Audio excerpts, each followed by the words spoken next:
نحمدہ و نصلی علی رسولہ الکریم۔ فیصل آباد سے ہمارے پاس ایک سوال ہے کہ کیا نجاشی بادشاہ مسلمان ہو گئے تھے یا نہیں؟ نجاشی بادشاہ مسلمان ہو گئے تھے جی۔ ان کا اصل نام اسمحہ تھا، اور یہ نبی کریم علیہ السلام کے صحابی نہیں ہے بلکہ تابعین، انہوں نے صحابہ کی زیارت کیا۔ 9 ہجری میں ان کا وصال ہوا ہے۔ نبی کریم علیہ السلام نے مدینہ شریف میں ان کی غائبانہ نماز جنازہ پڑھائی۔ احناف کے نزدیک غائبانہ نماز جنازہ پڑھنا جائز نہیں ہے، یہ نبی کریم علیہ السلام کی خصوصیات میں سے ہے، اور یا پھر یہ ہمارے علماء نے جواب دیا کہ ان کی جو جنازہ تھا نبی کریم علیہ السلام کے سامنے کر دیا گیا تھا۔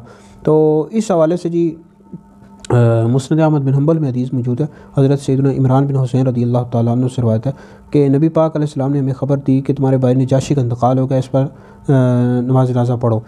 تو ہم نے صف بنا لی، نبی کریم علیہ السلام آگے کھڑے ہو، ہم یہی گمان کرتے تھے کہ جنازہ نبی کریم علیہ السلام کے سامنے ہے۔ اس طرح نبی کریم علیہ السلام نے ایک اور بھی صحابی کی نماز جنازہ غائبانہ نماز جنازہ پڑھائی ہے، حضرت سیدنا معاویہ بن معاویہ لیثی رضی اللہ تعالیٰ عنہ کی، یہ مسند ابی یعلا میں حدیث موجود ہے۔ تو بہرحال یہ حضور علیہ السلام کی خصوصیات میں سے ہے، ٹھیک ہے جی۔